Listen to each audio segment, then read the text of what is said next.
Hello! I am testing my cell phone for recording purposes. I do have a fan on because I am in Texas and it is very hot. And I don't want to sweat through the whole video very much because I'll probably still sweat. But hi, I am Patricia and I am the owner, founder, creator behind Dead Stock and Dying, which isn't anything yet, really. I think it sounds so important. It's just a passion and an interest in a journey that I want to share with other passionate, interested, journeying people in fiber art. So this video, recorded on cell phone, fan is on. It's going to be about me, Patricia, of Dead Stock and Dying. Shopping, resale, thrifting, estate sale, used goods.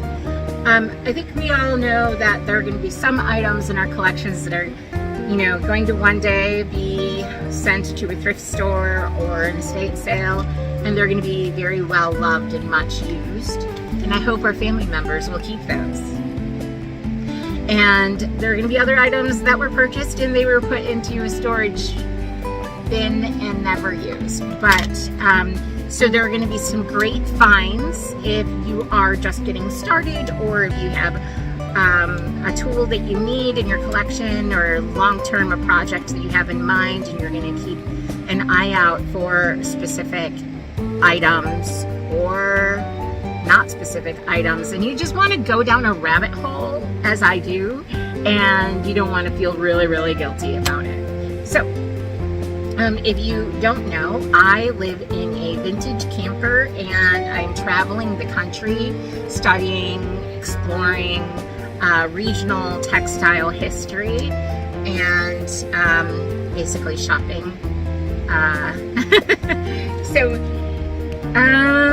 What should I start with? Estate sales. So I recently experienced my first estate sale, so I'm not sure if this is going to be different from place to place, but I downloaded an app and I saw 3 estate sales within like 100 miles of where I am, which isn't shocking because I'm in the middle of nowhere in Texas.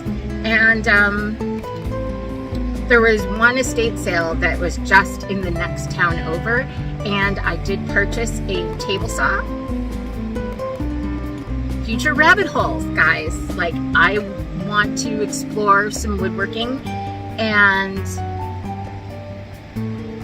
for a very reasonable price, I was able to purchase a table saw, a modest table saw, nothing fancy.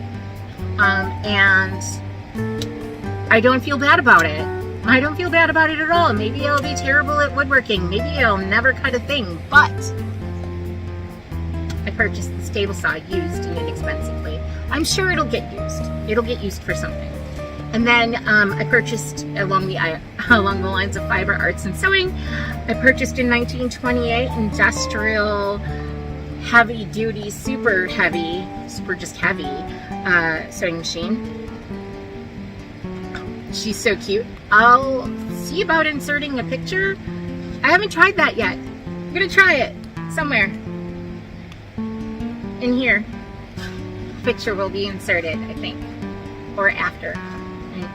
No, okay. So the industrial sewing machine, she's green. Well, the table part in the pedal are green and heavy. And it has a little lamp. Guys, she's like, yes, I live in a camper and I purchased this table. But I have a space outside, which is like a kind of a lean-to, sort of like a shed with one open side. A little alcove? No, I don't know. There's a shed, and I have the table saw and the industrial sewing machine in there, and that's where I'll probably be doing most of my dyeing, depending on how long I stay in this location. So, what else did I purchase? I purchased a bag of beads. If you are not watching Perfect Jacket, watch Perfect Jacket, okay? I mean, you're probably watching Perfect Jacket. Why would I think that or you've heard of Perfect Jacket? But like, she just got me so interested in beading, and I've done just a bit. But I purchased these beads, and they're mostly glass and natural stone. This one is probably my favorite of the bundle of beads that I got, with the like little flecks of rose gold in it and the blue. These are really rather large for kind of my style of beading. I like to make tiny things. So far I'm just making bracelets just because what kind of mess am I making here? Just because it's something that historically appealed to me, I make these bracelets, which I started to make because when I was a baby, and do I remember when I was a baby? Not really, but I remember the bracelet I wore as a child, and it was this black and gold and red bracelet with mine had like a little hand charm on it, I think, and from what I remember, it is like a Caribbean, sort of Puerto Rican, Cuban thing, like cultural thing to protect from the evil eye, or basically to protect you from people who would wish harm on you or wish bad things for you out of jealousy. So I make these little bracelets, and so as you can see that these are very small. I want to say 2mm, 3mm, 4mm, and they're just like mostly seed beads. But these are, you know, much larger. I think this is hematite. There's some lapis, and these are like a raw natural aquamarine, and then just like some metal or coated beads. Some more glass beads. This one's kind of fun with the... I'm not going to get into glass blowing. I'm not. I had friends into glass blowing when I was a teenager in my early 20s, and it's very cool, but I'm not doing it. I already collect, well, when I was a kid I collected rocks, stones, so like semi-precious stones, and on my travels I have continued, I picked that up again, and I just like to get these little polished stones from different places, you know. They have like a bin, and you kind of dig through for the stones that you want. This is jasper. Some of them are real stones, some of them are kind of like helped a bit, I think. These are from Dinosaur Valley here in Texas. And whether or not the places you go have stones that were actually mined where you're visiting, or if they just bring in, this is a little bit of petrified wood. That was quartz, I think. I think this is like a rose quartz. It's kind of a peachy color, which is really pretty. So Anyway, since I already had a love, or at least a habit or hobby of collecting stones, I thought like stone beading would be really fun. And then, you know, glass is nice because when you want certain colors or a certain look, you can kind of fill in with glass or ooh, this little pouch has another little zipper at the bottom. I didn't know that. I got it free with the stones that I purchased. Where was this? I think I purchased these in Tennessee. I mean, some of these are so gorgeous, and I categorize them in an app now, but anyway, back to the app. So the app for check this out. I got this in Texas as well at Cave Without a Name, and this is stone as well. And it's just so gorgeous. And I got this bundle of sage in New Orleans at a cute little shop. So I was bidding on things, and then I had a friend who wanted to bid on things, so I was bidding on those things, and then I kind of got like, wow, this is getting a little out of control, so I had to just really focus. There were some like red jade beads that I wanted that I didn't get because I had to just really focus on the saw and the sewing machine. And then these beads I just happened to win. I wasn't very aggressive about it. So anyway, so that was my experience with estate sales. And, you know, we won a few things. We won a smoker, we won a grill, a little rocking chair, which I absolutely love. I said when I leave here, I'm gonna look like the Beverly Hillbillies show when it first opens, and there's like the rocking chair strapped to the top of the car, and then I'm gonna have my chickens like in the car or in the camper. Whatever. So that was my experience with estate sales. I want to say I spent about $130 altogether, but that was like including all those other things. Oh, and a truck bed organizer, like one of those big toolboxes, a metal one. Yeah, some different things.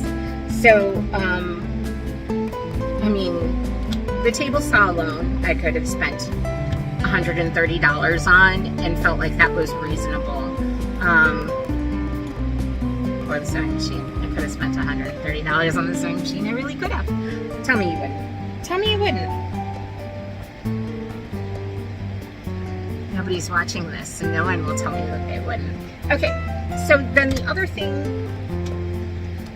there's a place near here called Pot of Gold, and I wanted something to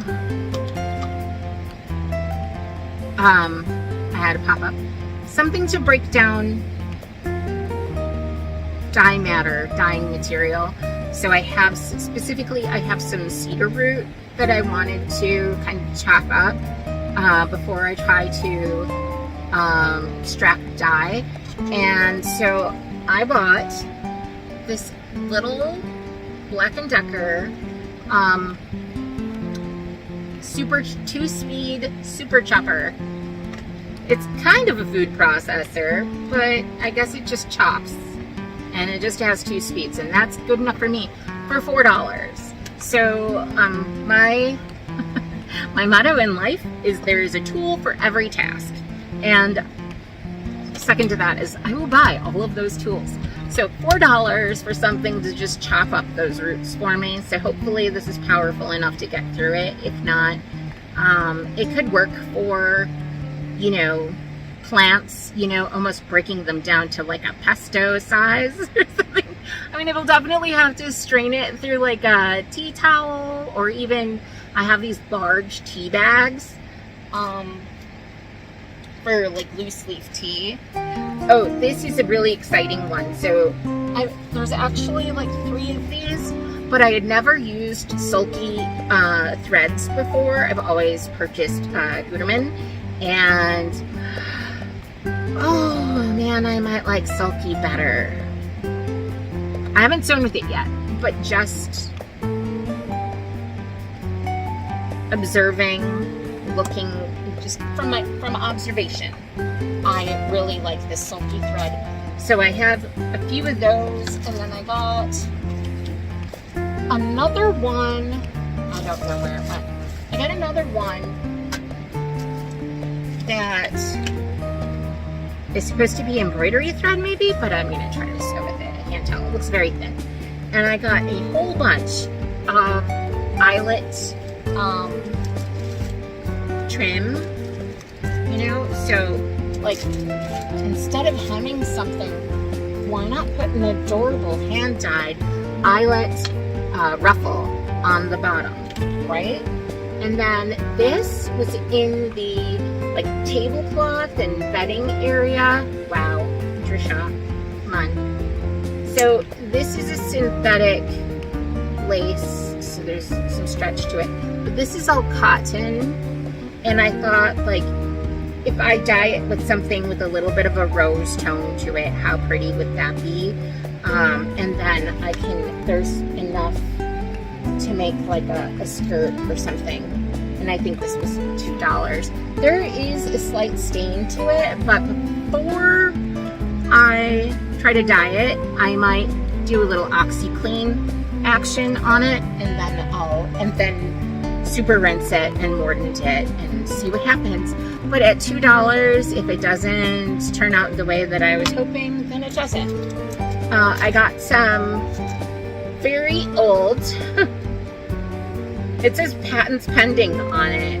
It's they're snaps rather than buttons, but you can cover them with your fabric, and there's instructions on the back. Unopened, 25 cents, amazing. You can never have too many like chalk pencils and marking utensils and things, because where did they go? Where did they go? 75 cents, new in package.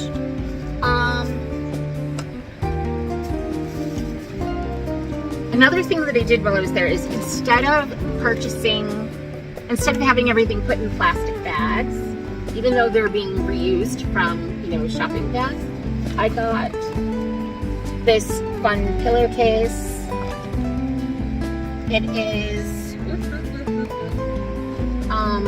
It is polyester, but it's a Stranger Things pillowcase, and I just thought it was hilarious, and I might make it into something. But if anything, like, I didn't get a plastic bag, right? So this is unopened, or it was unopened, but I opened it when I got home. $2 for these cotton napkins, and I thought these would be really gorgeous, dyed, because they are 100% cotton.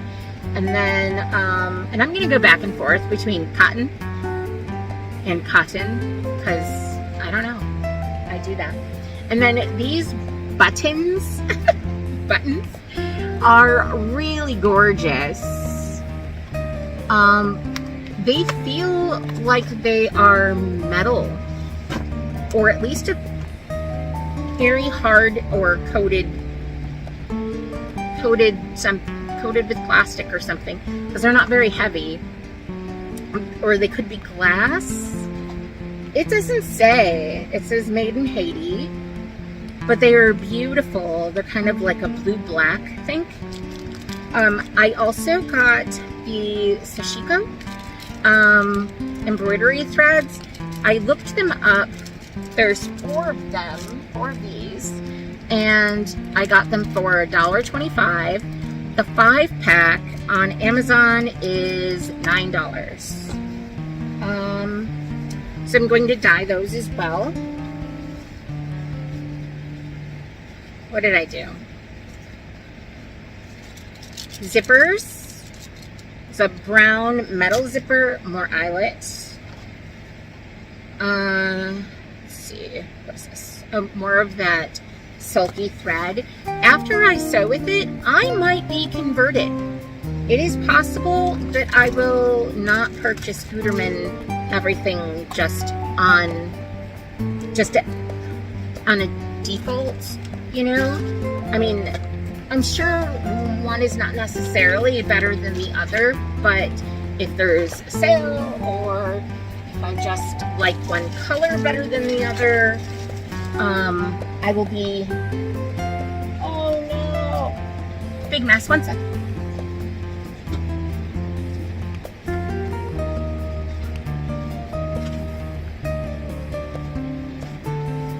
I will be more open to purchasing another brand. I'll be more open to purchasing the Silky. Okay, so more. This is another metal zipper. And this one is 24 inches. It's not as heavy duty as that other one. And maybe then, let's see, iron-on mending tape. I do have some mending to do, some denim for someone, but I'm washing them first. No offense, man. They smell funny. Okay, so more of the eyelet in just like a 1-inch ruffle, which is so stinking cute. This could make adorable straps. Like, I'm not great at necklines. This could be like really cute for a neckline into straps kind of deal.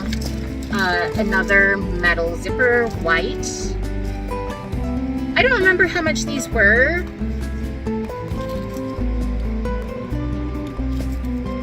Maybe 50 cents, 25 cents. Okay. Spool of ribbon, just because I liked this peachy pinky coral light color and I thought it would look really cute.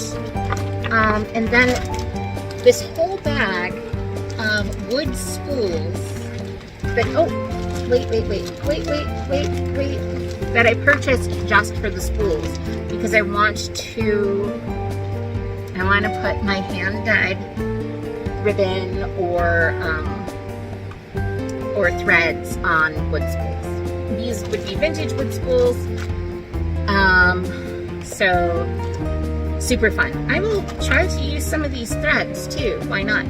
This is that other sulky thread that I got, and maybe it was just because I really liked the colors, or maybe it's because I saw them in real life and not on just the website, because I did not like these colors on the website when I looked them up.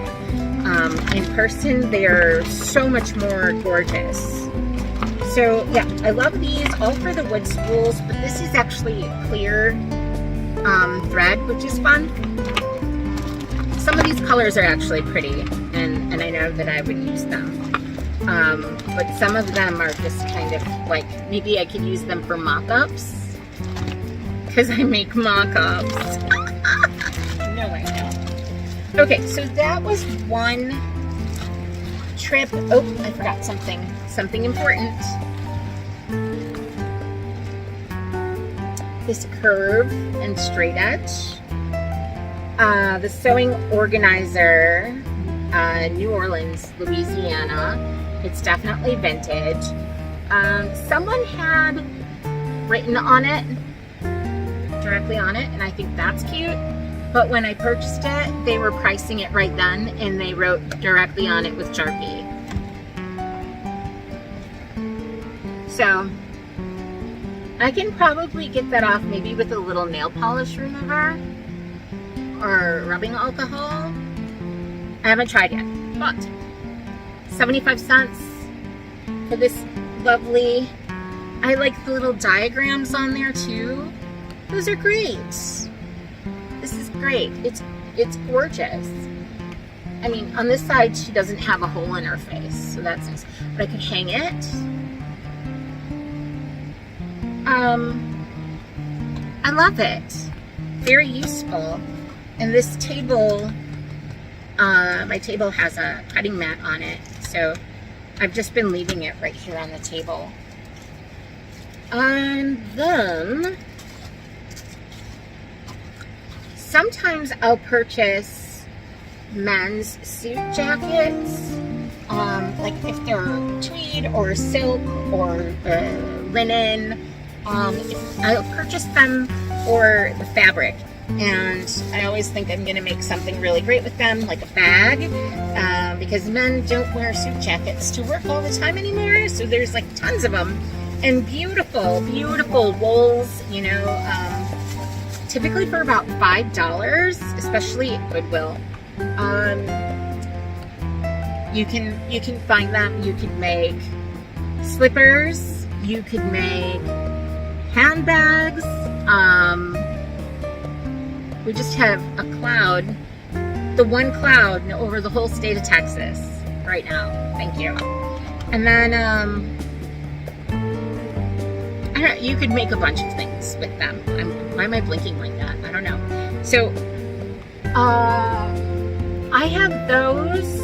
Okay, so you could also make like a lady's jacket, or just tailor the men's jacket to fit you better if you found one that was large enough that you could take it in and that you really love.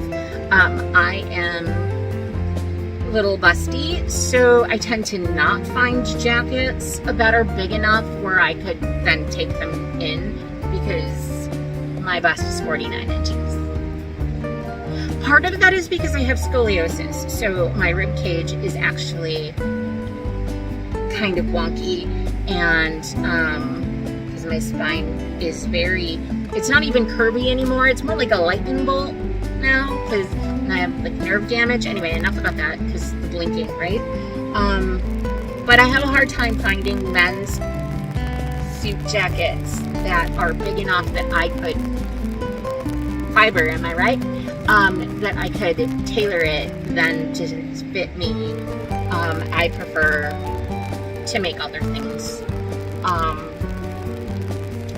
So I did find some linens at the same place, and these are cotton. This was $2 with this embroidery, and it's so pretty. And this one has, and it's also covered in dog fur now because I have Great Dane. And then this one has a little bit of like eyelet thing going on.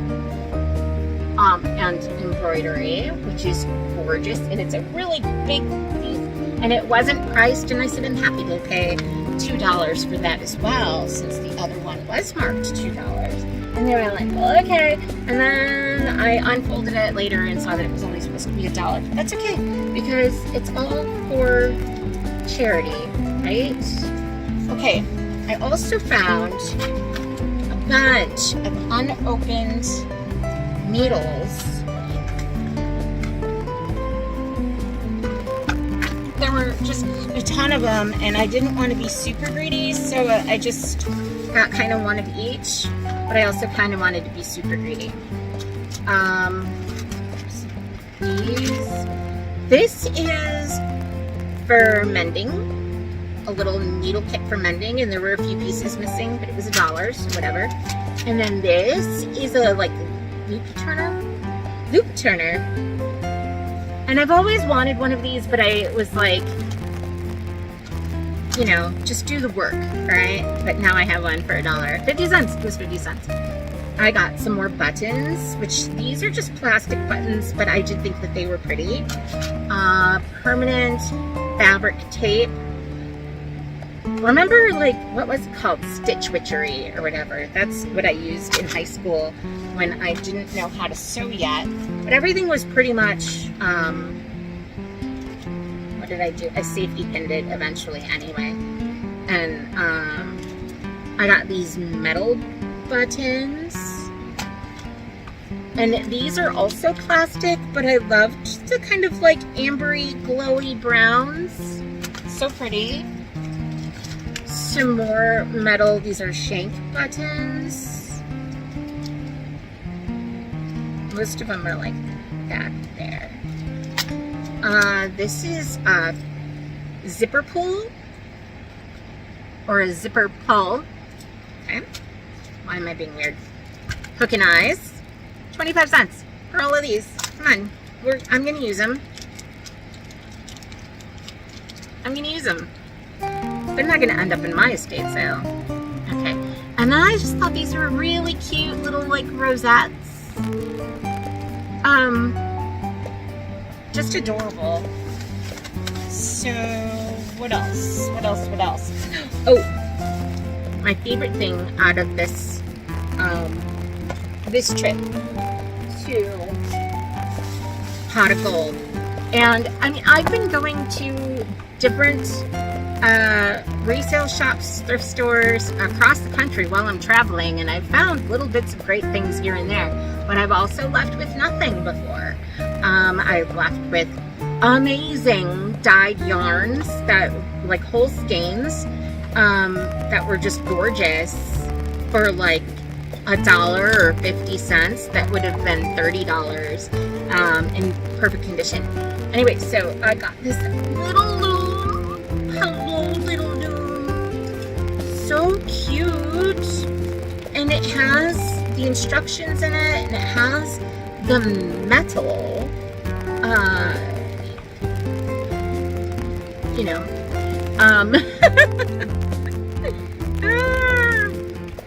weaving needle is all they're calling it. I mean, it's a needle, but like, it's not a shuttle, it's a needle. Okay, and then here's your little loom. And it is wood, and it is stamped on the back, and then it has these like metal pegs, and it is 4 inches by 4 inches. I'm pretty sure it feels like 4 inches. And it's so cute, and I have not made anything with it yet, but there are some little projects with instructions in it, and I don't know what year this is from. It does say that it's for up here, more directions. Look at these, maybe 60s, 50s, 70s, I don't know. Gorgeous. This little print and the little diagrams. So this one was for diagonal weaves. So